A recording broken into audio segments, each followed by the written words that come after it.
everybody. Welcome back live at Drew's house, Joppa Afternoon Drive. Hope you are all doing well. We are, well into December now, winding down the year 2023. And with that, I always going to end the year, I think, if I look back in history, with the mayor. And the mayor is Sean Reardon. Hello, Mayor. How are you? Hey, Drew. Thanks for having me. What's happening? You look all nice today. Very nice combination. We had some Just snowfall, fall, and now we got the Christmas colors out. It's all good. Yeah, a couple snowflakes this morning. So we had the Sanders out there keeping the roads safe. But yeah, it was nice. You know, I didn't know if I'd see any snow this month. So are Sanders like always ready to go? Like come Thanksgiving? Is that? Yeah, pretty much. I mean, I think each city and town gets their snow and ice plan put together, and then for something like sanding, they have their crews that come in. But then also plowing is a bigger operation where you're bringing in contractors. But at this point, you've got to be ready to go because you just never know. Snow and ice plan. That's what it's called. That's what it's written on the sheet. Plan, yeah. Okay. Yeah. And we submit that to council, but it doesn't vary too much from year to year. But it's really just where can people park? What's the snow emergency procedure? And we actually have a couple of internal meetings each year to talk about what works, what doesn't work, how are we going to really stay in front of things and get information out to residents the best way we can. Yeah, and parking is a thing in Newburyport, right? Oh my goodness. Always. The minute you think you've got the parking conversation quiets down, something else happens. So did they ever have there was never it's not like Boston with a space saver thing here, right? No, yeah. Because that was... You see that every once in a while, but no, it's not like Boston. That's like a badge of honor in Boston, right? It is, yeah. It's not quite that bad. I mean, my biggest thing when I took office is I just want to make sure, and this is not just about parking, but about everything, but especially around snow emergencies, is just like I want to make sure I get information out to residents a million different ways. And there's always going to be someone that still is not going to get that info. So for us, it's it's about turning on the blue lights on early. It's about giving people plenty of time to find that off-street parking somewhere, so we can, especially our south end. We just have so many tight streets here in Newburyport that it can affect the whole way you're doing that street if a car is per se left there. So I want to say my first year, because we did have a couple of good storms, I thought because we did such a good job getting the information out there, we did see a real drop in how many cars had to get towed or how many cars got tagged with tickets. Last year, we just didn't have snow the whole season until probably about March, which is crazy. Yeah. So we had some kind of messy snow in March that we had to deal with, but it wasn't as bad of an issue because we had a pretty light winter. So we'll have to see what this year brings. But here's a little budget. I don't love the budget questions, but when you have money, you have a light winter last year, maybe you don't use as much, whatever. Does some of that, does that carry into the next winter, or do you repurpose it for other stuff? Well, it's funny because it was a light winter, but because that we still utilized our contractors for all the salting and sanding, and we had to go out for salt another time, which salt, the price of everything else, the salt was high last year. You would think we'd have this big pocket of money left over, but it wasn't the case. So we used most of that last year. Gotcha. Okay, so that's how that works. It's a fascinating thing, the budgeting of the snow and ice plan. Do you like this time of year? It gets kind of festive, right? Oh, I love it. Yeah, I know. It's funny because and this is my first time going through a year where we have a new city council, a new school committee starting in January. So, last year it was great just kind of going through it for the first time. But this year, it's about what can we close up by the end of the year? There's only one school committee and one city council meeting left. What's left out in committee? Then it's planning. What's the first 6 months of next year look like? I think that's with a new council, that's going to be my best opportunity to kind of bring some things forward to get done. But this time of year itself is just great because there's so many cool things going on around the city that I get to go to and try to get to as many things as we can. Everything from kids concerts at the schools to yesterday we had a Black History Initiative plaque get unveiled on Brown Square to this past weekend we had a COVID remembrance thing, and then never mind all the great invitation nights and holiday things going on around the city. So where was that, the Christmas tree lighting? I think I saw you Christmas tree lighting right after Thanksgiving. It's always that Sunday after Thanksgiving. We have the Santa Parade tree lighting, which was just awesome. We had a huge crowd downtown for that, biggest crowd I can remember seeing in a long time. The weather was great. So all those things are just the fun things I get to do. The tree is beautiful this year. Oh my goodness, perfect tree. Right. Thank you to the Chamber of Commerce. They located that tree for us. DPS helped to decorate it.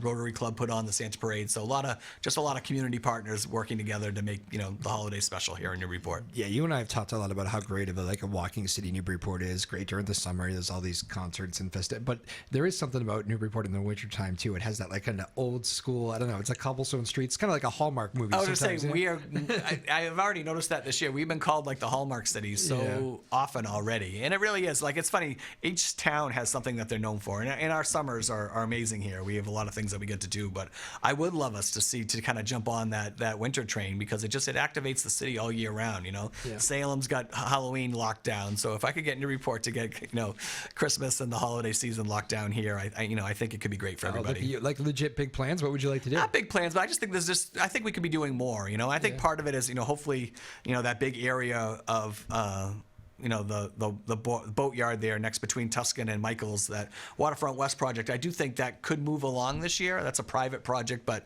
we have had a lot of conversations with the developer there. So I'm hoping that there's some sort of partnership moving forward. But I think, you know, activating that space, you know, trying to do things, making Newburyport more of a year-round destination and not just the summer, I think would be, you know, beneficial to everybody. You want to add a Christmas train, don't you? That'd be perfect down there on the water. It would be great. You'd spin around all day. Get a Santa Claus on there, it'd be great. Oh, that's fantastic. Did you hear the big news today? Taylor Swift is the Time Person of the Year. I didn't. I'm not surprised. She's had a great year. That's an interesting list, though, because people are always confused by it, because it's like, it's not necessarily like these are the greatest of the great. It's just like the people that have been the most impactful. Can be negative too. Yeah, right. No, you've seen that as well. But no, I'm not surprised. A lot of the Taylor Swift fans were very concerned with the Taylor Swift and Vladimir Putin underneath, which was another. Oh, really? Well, I have 3 kids, so I'm very aware of the impact of Taylor has right now. They all Swifties? In our world. They are all Swifties, yeah. I would say the whole family's probably Swifties. Is that right? Yeah. She's She's unbelievable. She's talented, yep. Because you probably get, with 3, did you say 3 girls, is it? I have 2 girls and a boy. 2 girls and a boy, all right. Yep. So you guys are all into it. Is it, have you ever seen anything like it? No, not for us. I've asked around, like Madonna maybe came close back, but not. It's not like and this. She's had so many like different. You know, she just reinvents herself so many different times over the decades. But I just feel like the Taylor thing is really built really quickly. And this past year, I've never seen anything like that. You know, my parents grew up in the Beatles times, and you know, after the Ed Sullivan Show when they came over, I'm sure it was crazy like that. But in the worlds that we live in now, it's just a completely different world, and she's certainly taken it by storm this year. So I haven't seen anything like it. I don't think I have either. It's bizarre. Have you done a show with the family or? Taylor Swift song? Yeah. No. We actually tried like heck to get tickets. But, tough ticket, isn't it? We wanted to keep our house. So.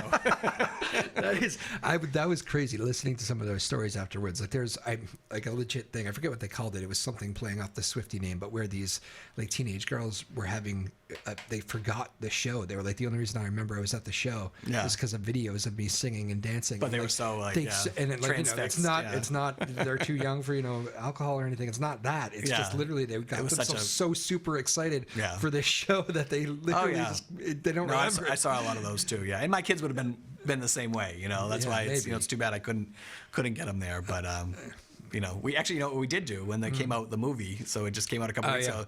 The whole family went. We bought tickets in advance, and we went to a showing together of the concert movie. So that was pretty cool. How was it? It was great, but it was the same thing. Like people up, dancing, singing in the aisles, and really, it was just wild. People standing up for songs like in the middle of the movie theater. It was it was neat. Were you guys here or away? We went to Methuen. I think. Oh, okay. Yeah, we always go to the Loop for like movies. Oh, nice. Very good, very good. How's the, let's talk about some other cities and stuff. How is the relationship with local mayors, local other politicians around here? Everything been good? Good. Everything's been good. Yeah, no, it's been great. Like I said, I didn't have to go through an election this year, so it was interesting seeing some of the process work out in some of the other cities and towns. I'm very happy Cassandra Gove's on for her first 4-year term, which is great. I've been working with Amesbury and the other towns quite a bit on Whittier in particular. We have this big proposed school project happening for Whittier, and for those of you who don't know, Whittier is our vocational school district. There's 11 cities and towns that feed into it, and their building committee is proposing this massive $445 million new school. And so we've been going through that process. What's being asked of cities and towns right now, I don't think is realistic or even in the ballpark. Yeah. And it's tough because I do think they deserve something. It's a great school. A lot of kids. For example, the price tag for Newburyport right now for this building would be $30 million, which we would probably have to pay over the life of the loan, which would make it a $60 million ask from Newburyport.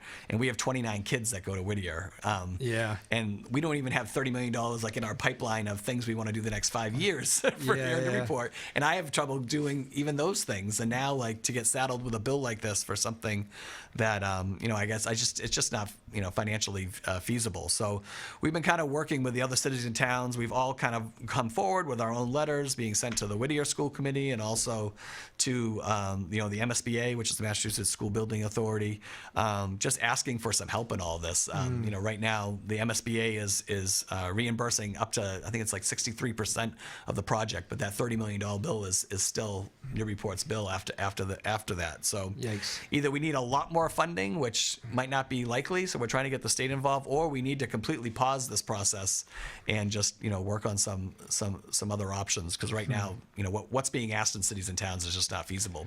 That is a real pain.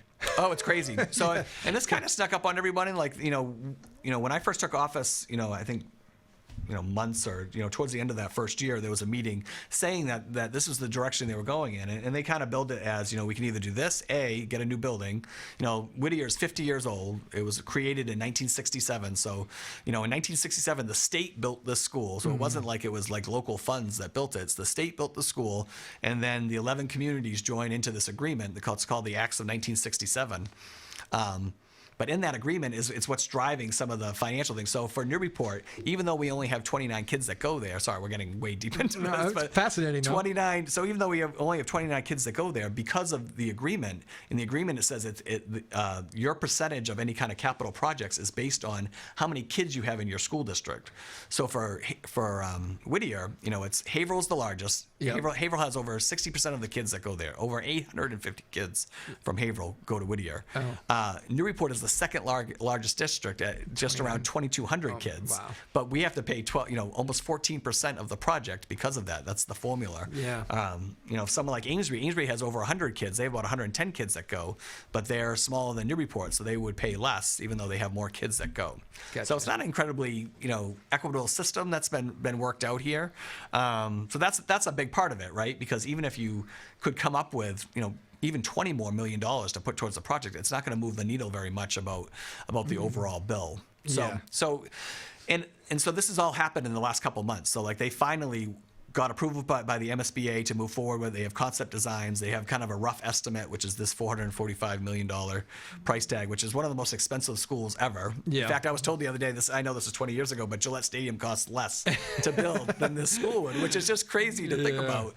So there's been like public meetings and things going on. And again, a lot of letters being sent. We have Whittier coming. So everyone listening, we have Whittier, the superintendent of Whittier, Maureen Lynch, is coming to our city council meeting 6:00 on Monday to kind of pitch the plan to us. But I mean, I've kind of heard all the pitches. Yeah. I really more just, so how this moves forward is they're asking a city by city vote to happen on January 23rd. All right. And so the way they've set this up is it could be a town by town vote where we would get to vote. And if we voted it down, we could vote it down. But what they've set up is they've set a district-wide vote.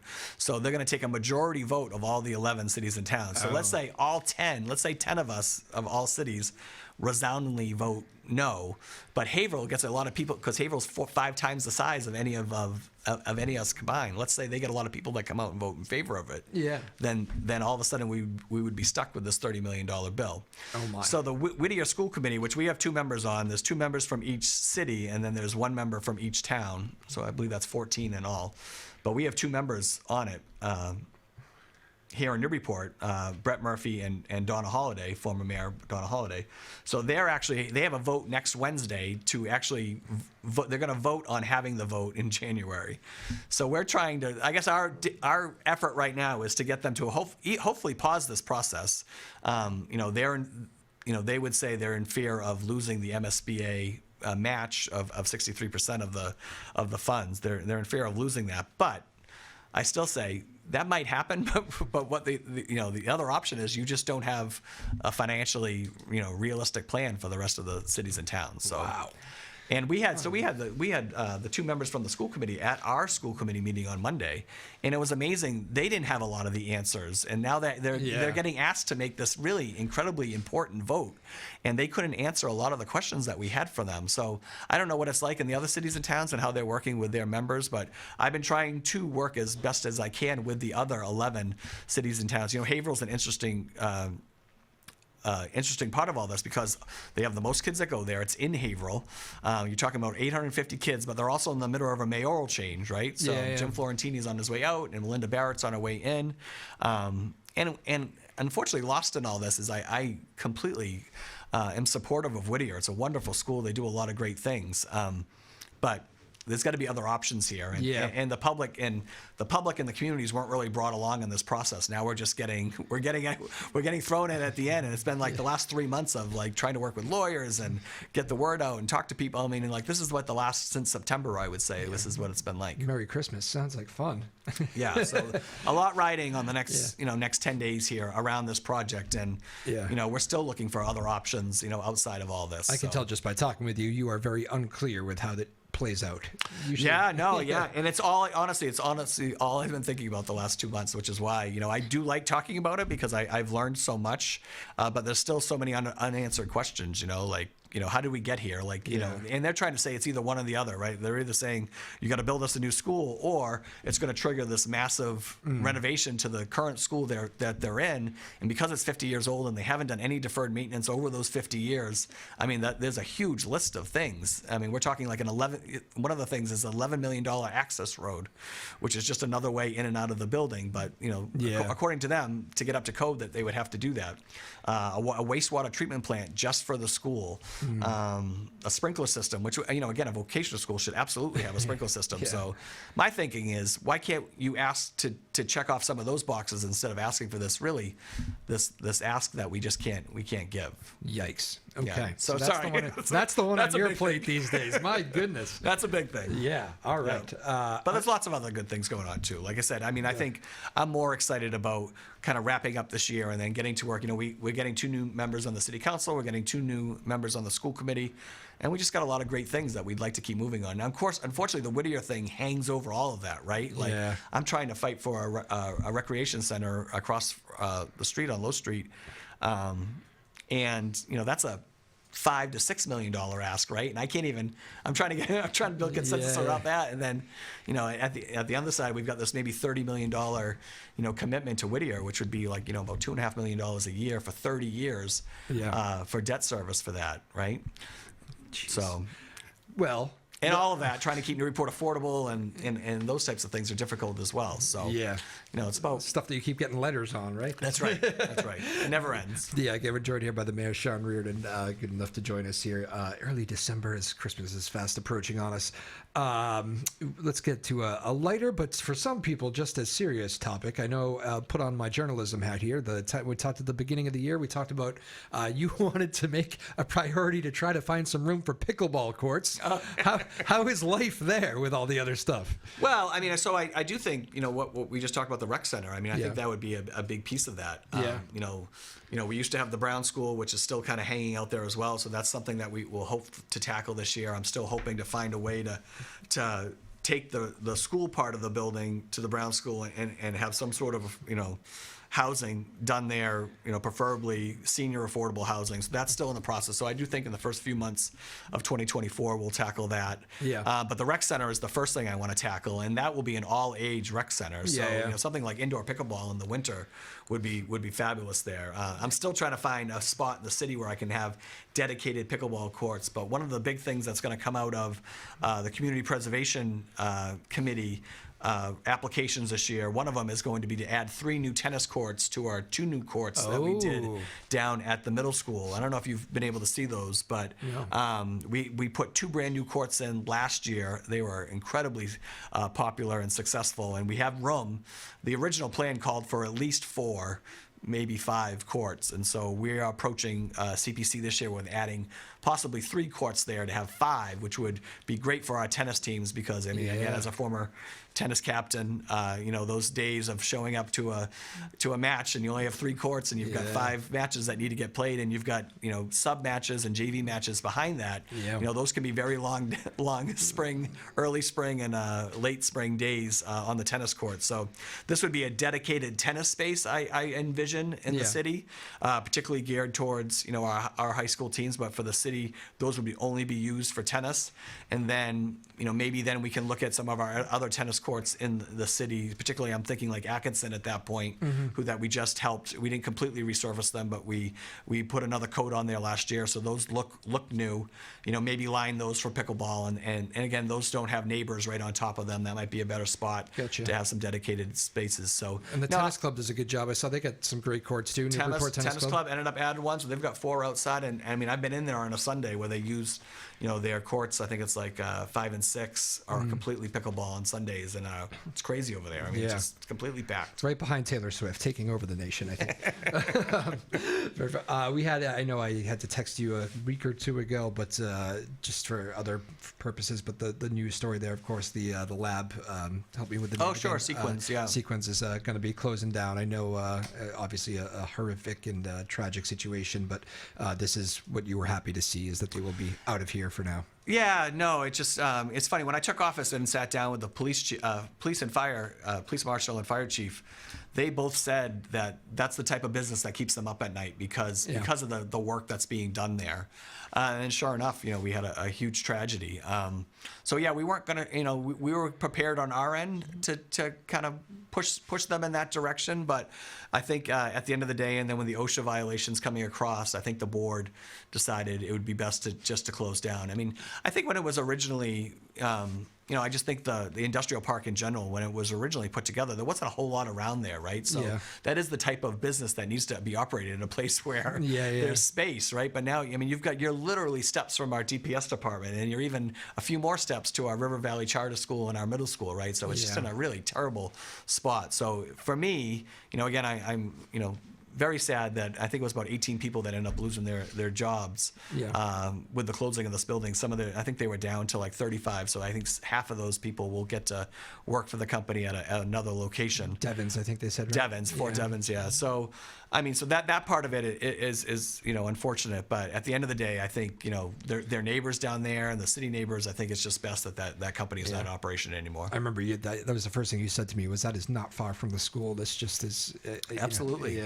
Yep. So, what about the because that whole area now is, and as you said, a lot of those people will go to different jobs. What is that whole process like? I know it becomes a federal thing once OSHA gets involved, and maybe that takes you out of it a little bit. But how does that process work? Are you like hands-on with making your opinion known to the feds, making your opinion known to the company, or is it really kind of they need to figure it out on their own, but they know how you stand? Yeah, they got to figure it out on their own, but I mean, they've been very good, I would say, going through this process, whether it be the investigation or their site manager. Yeah. And again, the site manager, super guy.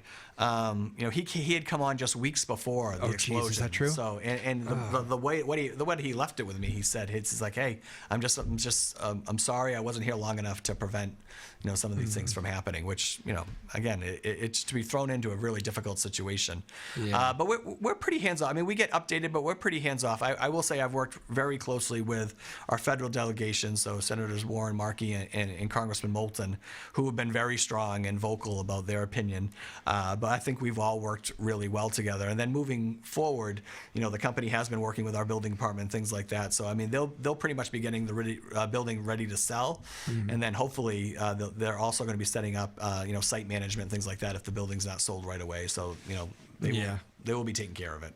It won't just be abandoned. Very good. That was one of I would say that's obviously quite clearly one of the more sad stories of absolutely of the year.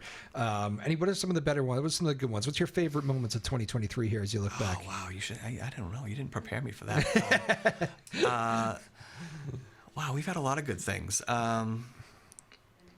Well, I would say sports-wise, we had a lot of state titles in the spring, which was great. They won the award, didn't they, for like top Boston Globe? Yeah, and it's like the third time we've won it in the last 6 years or something, but just a percentage. But our lacrosse and the tennis. It is fun community stuff when those teams start winning. Oh my goodness! Well, even like in this fall, we had the field hockey team make it to the final game, and that was really great to show up there with my family and see all the parents and kids send them off on the bus. And I'm really good friends with the field hockey coach, Shannon Haley. So I mean, I was like emotional emotional. It was like, oh my God, to see kids go through that. But I get to do so many great things like that. I love my connection to the schools. So, being able to show up at concerts and hearing the kids perform, or showing up to plays, or, showing up to Color Day and getting everyone fired up, like before the Amesbury game. That was definitely a highlight this year, winning over in Amesbury, bringing the Chase Trophy back. Those are certainly highlights. I think in the city, though, I think we had a really productive year. I think moving forward on a lot of these projects, like seeing the streets and sidewalk work continue to get done, breaking ground at our West End fire station, working on a Market Landing Park, which hopefully by next summer is going to be completed.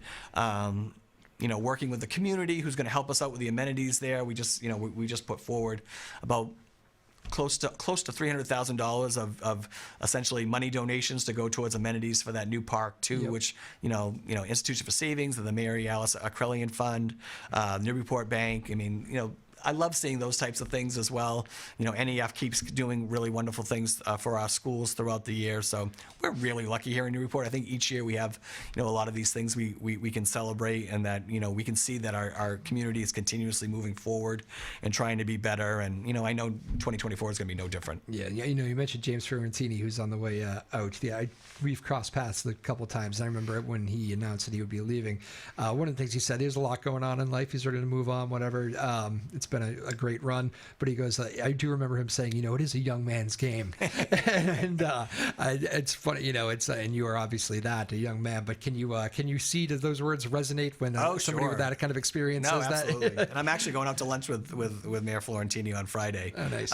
But he's been a kind of an interesting guy to bounce things off. He's been in the game for a long time, but I know that this job, people always ask me, is the job what you expected, or like, do you still like it? And I can say without a doubt, I still love my job. I absolutely feel I'm exactly where I'm supposed to be, but it is an absolute a lot. There's a lot going on. There's a lot to keep track of, and there's a lot of things that you've got to really prioritize and decide. Is this the best for Newburyport? And if it is, then finding a way to work with people to do that, which is kind of why I'm excited about having a couple new members on the city council. Like I said, it's only 2 new members, but I'm really excited for Heath Granis and Ben Harmon, because I think they're 2 important voices to add to the council. And we've got a lot of things we want to do, like this rec center thing is a big deal. It's been probably one of the reasons why I got elected, and it's one of the reasons why I ran, is for things like this. Having a center that can house our Newburyport Recreation and Youth Services Department, but then also serve the whole community.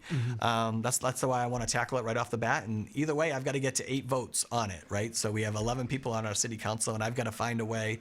That's my job, to find a way to work with all those and get to the votes that we need. 2 quick ones with final ones here with the mayor. I know he's got a meeting to run off to. You mentioned you didn't have to run for re-election this year, and you were a very strong campaigner, at least from the outside viewer. And it seems that maybe you enjoy it. Usually, people that are good at campaigning tend to enjoy parts of it. Is that completely untrue? No. Is it nice to be stress-free during that time? I without a doubt enjoyed not running this year, but the campaigning thing was fun. It just dominated my life for a year, right? It's the first time I'd ever really done something like that. So, I learned a lot, and I'll be ready to do it in 2 years when I have to do it again. But I really enjoyed not sitting back and not running this year. Understood. Good answer. The poll just came out from Harvard. America's youth way down as far as planning on voting, or I guess enthusiasm, I guess is the word, way down from 4 years ago. Okay. Especially when it comes to the presidential election. Does that worry you for America's youth? The importance of voting, real quick. Yeah, no, it does, which is why I try to be as open and transparent and so willing to talk to students as much as I can. I love working with the middle school and high school. And I've also seen, and I'm not surprised with that stat, but I've also seen the other side too, where people have asked, should we let kids vote earlier than 18, right? Should we move it down to 16? So I do think there's a little bit of that there, but I think that's up to us to keep people engaged, keep people involved. I loved having so many students work on my campaign, even though, at the end of the day, there's really only a handful of 18-year-olds at the high school at a time at an election. There's not a ton. Yeah. But I do love to see students get involved, and that's what I try to do. That age group produces this show. I give them a That's right. That's right. That's right. Made Power. Thank you for putting this one together today. Sarah Hayden, the boss. Thank you, Ryan Rothberg, Maya Gassman, the whole team here, our small but mighty team. And Newburyport, happy holidays, Mayor. I don't think I'll probably see you before the Christmas. Maybe I will, maybe I won't. But happy holidays to you and your family. And what's your favorite part of the holiday season here? Oh, I like it all. Like I said, we just got to do the Santa Parade the other day. That was a lot of fun. But really, as we get closer to it, the invitation nights are always great. There's music and shopping and drinks all over town, which is a lot of fun. We do a great holiday party at City Hall, but really just hanging out with friends and family. Favorite holiday food? Oh, I'm a dessert guy, so I like, baked goods, whoopies, Got it. All those types of things. Favorite holiday song? Oh, wow. It's a tough one, actually. Yeah. Well, it's kind of a sad one. Sad's okay. No, I guess I would say Silent Night in general, just because that's what my mom always sang to me growing up. Ah, beautiful way to end the show. Very good. Mayor Sean Reardon in Newburyport, thank you for the time. We'll see everybody next time, all right? Live at Drew's house, Joppa Afternoon Drive.